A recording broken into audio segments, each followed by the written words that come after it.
Hello everyone, welcome to my channel. This is Makka Learning Pathshala और आज मैं सीटेट एग्जाम के ऊपर डिटेल में डिस्कस करने वाली हूँ कि ये जो एग्जाम है आप इसकी तैयारी कैसे कर सकते हैं। ये एग्जाम इसके लिए कौन सी बुक्स चाहिए, किन चीजों पर फोकस करना चाहिए, एग्जाम कौन दे सकता है, कौन हेल्प कराता है, ये सारी चीजें मैं आज आपको बताने वाली हूँ। और अगर आप बिगिनर हैं और आप एग्जाम पहली बार देने जा रहे हैं तो आपको किन चीजों पर फोकस करना चाहिए, या फिर 2 से 3 बार जो बच्चे एग्जाम दे चुके हैं और उनका पास नहीं हो पा रहा, तो ऐसी कौन सी मेन जो गलती है आप लोगों से हो जाती है, या फिर आपको किस चीज पर फोकस करना चाहिए, तो वो सारी चीजें आज मैं आपको इस वीडियो में बताने वाली हूँ। दूसरी चीज ये कि सीटेट का एग्जाम जो है वो क्यों इतना इम्पोर्टेंट है, ये सारी चीजों पर आज मैं बात करने वाली हूँ। तो वीडियो को पूरा डिटेल में जरूर देखें, अच्छी लगे तो लाइक और शेयर जरूर कर दीजिएगा। तो जल्दी शुरू करते हैं। सीटेट का जो सबसे मेन चीज जो बिगनर्स है वो इस वीडियो को जरूर पूरा देखिएगा। तो सीटेट का जो एग्जाम है ये आपका सेंट्रल लेवल पर होता है और इस एग्जाम को कौन दे सकता है। तो अगर आपने डीएलएड किया हुआ है या फिर जिसको डीएलएड को जेबीटी भी बोला जाता है, या फिर अगर आपने बीएड किया हुआ है तो आप ये एग्जाम दे सकते हैं। एक और चीज, एक क्वेश्चन ये रहता है कि जो बच्चे जस्ट जिन्होंने अभी कोर्स स्टार्ट किया है बीएड का या डीएलएड का, तो क्या वो एग्जाम दे सकते हैं? तो जी हाँ, बिल्कुल। अगर आपने जस्ट अभी एडमिशन लिया, आपका कोर्स अभी स्टार्ट हुआ है, तो आप ये एग्जाम दे सकते हैं और आपका ये पूरी तरह से माना जाएगा। सीटेट जो है वो सेंट्रल लेवल पर होने वाला एक एग्जाम है, ठीक है। इसका एक सर्टिफिकेट मिलता है और सीटेट एग्जाम को पास करने के बाद आप कौन से एग्जाम दे सकते हैं। तो सीटेट एग्जाम को पास करने के बाद आप केवीएस, एनवीएस, डीएसएसपी, ईएमआरएस, ये आप एग्जाम दे सकते हैं। सीटेट सेंट्रल लेवल पर होने वाला एग्जाम है और काफी सारे स्टेट ऐसे होते हैं कि जो अपने स्टेट में होने वाले टीचिंग एग्जाम्स के लिए सीटेट का सर्टिफिकेट मांगते हैं। जैसे कि यूपी में अगर सुपर टेट की वैकेंसी आती है तो उससे पहले टेट भी होता है, लेकिन अगर आपने सीटेट तक का क्लियर कर रखा है, अगर आपके पास सीटेट का सर्टिफिकेट है तो आप एलिजिबल है। लेकिन ये जो चीजें होती हैं ये स्टेट के ऊपर डिपेंड करती है कि क्या वो सीटेट को एलिजिबिलिटी देता है, क्या वो सीटेट को रखता है, इतना मानता है। हर स्टेट में ये रूल अप्लाई नहीं करता, लेकिन काफी सारी स्टेट है जो ऐसा करती है। लेकिन सीटेट का जो एग्जाम है वो एक सेंट्रल लेवल पर होने वाले टीचिंग एग्जाम्स को बैठने के लिए आपको पहले एलिजिबिलिटी टेस्ट होता है ये, जो आपका क्लियर होना चाहिए। ये जो एग्जाम है आपका, अब जो डीएलएड वाले बच्चे हैं ये 2 टाइप का होता है। एक होता है इसमें पेपर 1 और एक होता है पेपर 2। पेपर 1 वो बच्चे दे सकते हैं जिन्होंने डीएलएड, बीटीसी या जेबीटी किया हुआ होता है, और पेपर 2 ये होता है आपका 6 to 8 जो जूनियर के लिए टीचर बनते हैं। तो ये एग्जाम आपका वो दे सकते हैं जिन्होंने बीएड किया हुआ होता है। तो अब बात करते हैं कि सीटेट की तैयारी आप कैसे कर सकते हैं, आपको किन चीजों पर फोकस करना चाहिए। तो इसमें 2 एग्जाम होते हैं। पहले पेपर 1 की बात करते हैं। पेपर 1 जैसे कि प्राइमरी के लिए होता है और इसके जो सब्जेक्ट होते हैं इसमें होता है सीडीपी, मैथ्स होता है, ईवीएस और आपकी लैंग्वेज 1 और लैंग्वेज 2। मैथ्स, ईवीएस और सीडीपी ये आपके सब्जेक्ट होते हैं, ये आपके मेन सब्जेक्ट है और इन सब्जेक्ट को आप बदल नहीं सकते, आपको इनमें कोई चॉइस नहीं मिलती, ये सब्जेक्ट आपके हैं। लेकिन लैंग्वेज में आप जिस लैंग्वेज में कंफर्टेबल हैं, काफी सारे ऑप्शंस होते हैं लैंग्वेज की, आप अपने अकॉर्डिंग चूज कर सकते हैं। लैंग्वेज में आप हिंदी, इंग्लिश, संस्कृत, उर्दू, जो भी आपको अच्छा लगे, पंजाबी, वो आप ले सकते हैं अपने अकॉर्डिंग। बाकी जो 3 सब्जेक्ट होते हैं ये तीनों तो आपको करने ही है तैयार। अब पेपर 2 की बात करते हैं। पेपर 2 में आपका होता है, पेपर 2 में सीडीपी होता है, इसमें भी सीडीपी आएगा। अब इन दोनों में क्या डिफरेंस होता है पेपर 1 और पेपर 2 की सीडीपी में, ये भी मैं बताऊंगी। सेकंड सब्जेक्ट होता है आपका मैथ्स होता है, साइंस और आपका एसएसटी। इसके बाद वही आपका लैंग्वेज 1 एंड लैंग्वेज 2 होता है। मैथ्स और साइंस वो बच्चे लेते हैं जिनका स्ट्रीम या जिन्होंने बीएससी किया हुआ होता है, जिनका स्ट्रीम साइंस से होता है, और एसएसटी उनको मिलता है जिनका जो स्ट्रीम होता है, जिन्होंने सिर्फ बीए किया हुआ है, या फिर जो आर्ट्स वाले बच्चे हैं और जो जिन्होंने बीकॉम या बीबीए किया है तो उनको एसएसटी मिलता है। तो ये सब्जेक्ट आप अपने अकॉर्डिंग आपको चूज करना पड़ेगा जब आप फॉर्म फिल करेंगे। अगर आपने बीएससी किया हुआ है तो आपको मैथ्स एंड साइंस लेना होगा, अगर आपने बीए बीकॉम या बीबीए किया है तो आपको एसएसटी मिलेगा। सीडीपी आपका कंपलसरी है। एंड अगेन लैंग्वेज 1 और लैंग्वेज 2 में आपको मौका मिलता है चूज करने का, यहाँ पर भी आप लैंग्वेज अपने अकॉर्डिंग चूज कर सकते हैं। सीडीपी पेपर 1 और सीडीपी पेपर 2 की में डिफरेंस कुछ नहीं होता। कंटेंट और आपका जो सिलेबस है वो आपका पूरा सेम है, बस जो क्वेश्चंस का लेवल है वो बस थोड़ा सा हाई हो जाता है, क्योंकि यहाँ पर 1 से 5th तक के क्लास के लिए एग्जाम होता है एंड यहाँ पर 6 to 8, तो जो क्वेश्चंस का लेवल है वो बस आपका थोड़ा हाई हो जाएगा। तो बात करते हैं अब सीडीपी।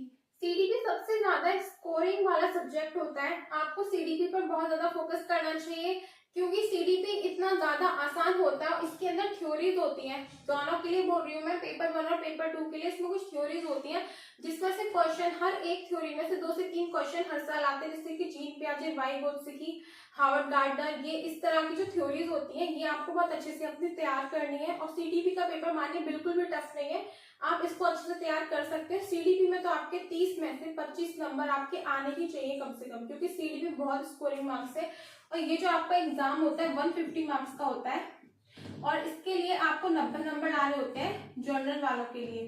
SC ST वालों के लिए आपके 82 मार्क्स बोले गए हैं, लेकिन SC ST वालों के लिए भी मैं यही कहूंगी कि आप लोग टारगेट अपना 90 का ही बनाकर चलेगा, क्योंकि जैसे ये DSSP जैसे एग्जाम्स है, ठीक है, जैसे दिल्ली के अंदर होता है ये एग्जाम और यहाँ पे अदर स्टेट वालों को चाहे वो किसी भी कैटेगरी के हो, यहाँ पर 90 नंबर ही चाहिए होते हैं सीटेट के अंदर। अगर आपको DSSP का पेपर देना है तो आप एटलीस्ट अपने 90 नंबर तो लेकर चलिए कि आपको 90 मार्क्स तो लेकर ही आने हैं, चाहे आप SC ST से या फिर 90 जनरल वालों के लिए तो है ही, इनको तो लाने ही है। तो ये चीज आपको लगाकर चलना है कि आपको 90 से ऊपर या 90 नंबर लेकर आना है, तभी आपका एग्जाम पास होगा। सबसे स्कोरिंग है सीडीपी जो कि 30 मार्क्स की आती है। मैथ्स आपको पढ़नी है, ये भी 30 मार्क्स का होता है। EVS, लैंग्वेज 2, टोटल 150 मार्क्स का एग्जाम होता है। पेपर 2 ये सीडीपी आपकी 30 की आती है, ये आपके 60 मार्क्स के आते हैं। Language 30 and again language 30। तो आपकी तैयारी कैसे होनी चाहिए? मैथ्स में आपको फोकस करना है मेन आपकी स्पीड के ऊपर, क्योंकि आप जितनी जल्दी क्वेश्चन को सॉल्व करेंगे मैथ्स की, आपकी कैलकुलेशन जितनी ज्यादा फास्ट होगी, आपके क्वेश्चंस उतनी ही जल्दी सॉल्व होंगे और आपका जो पेपर में टाइम वो बचेगा।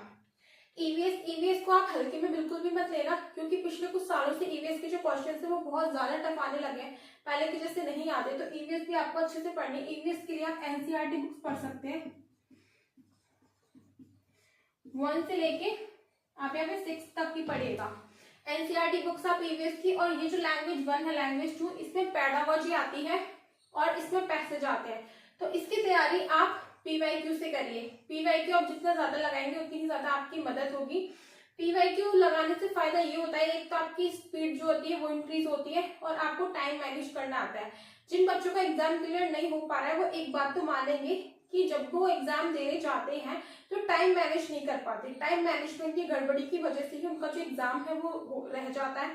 क्वेश्चन को पढ़ने में टाइम लगता है, उसको समझ के ऑप्शन टिक करने में, सारी चीजों को करने में टाइम लगता है। तो इस चीज के लिए आपकी प्रैक्टिस होना बहुत ज्यादा जरूरी है। जितनी अच्छी आपकी प्रैक्टिस होगी उतनी ही जल्दी आप पेपर को समझ के सॉल्व कर पाएंगे। और प्रैक्टिस अच्छी करने के लिए आपको पीवाईक्यू तो लगाना ही पड़ेगा। तो आप पीवाईक्यू से तैयारी करिए। इसमें लैंग्वेज में पैसेज कभी रिपीट नहीं होता आपका, लेकिन पैसेज आपको इसलिए लगाना है ताकि आपकी स्पीड इंक्रीज हो पैसेज की रीडिंग की, उसको पढ़ने की, इसलिए।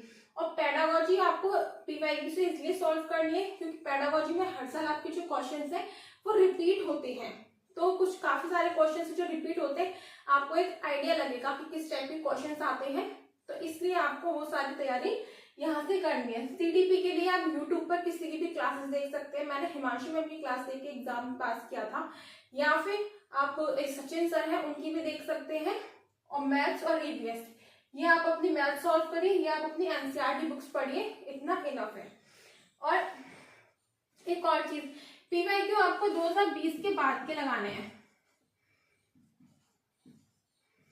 2024 जुलाई तक वाला जो एग्जाम हुआ है ना, वो आपको पीवाईक्यू लगाना है। इसलिए क्योंकि 2020 के बाद ही आपके सीटेट का जो पैटर्न है वो बहुत ज्यादा चेंज हुआ है, क्वेश्चंस का लेवल बदला है, क्वेश्चन पूछने का तरीका बदला है, इसमें असर्शन और रीजन वाले क्वेश्चंस आते हैं, एप्लीकेशन बेस्ड क्वेश्चंस आते हैं आपके। अब सीटेट में पहले जैसे क्वेश्चंस नहीं आते, तो पुराने पेपर सॉल्व करने से कोई फायदा नहीं होगा।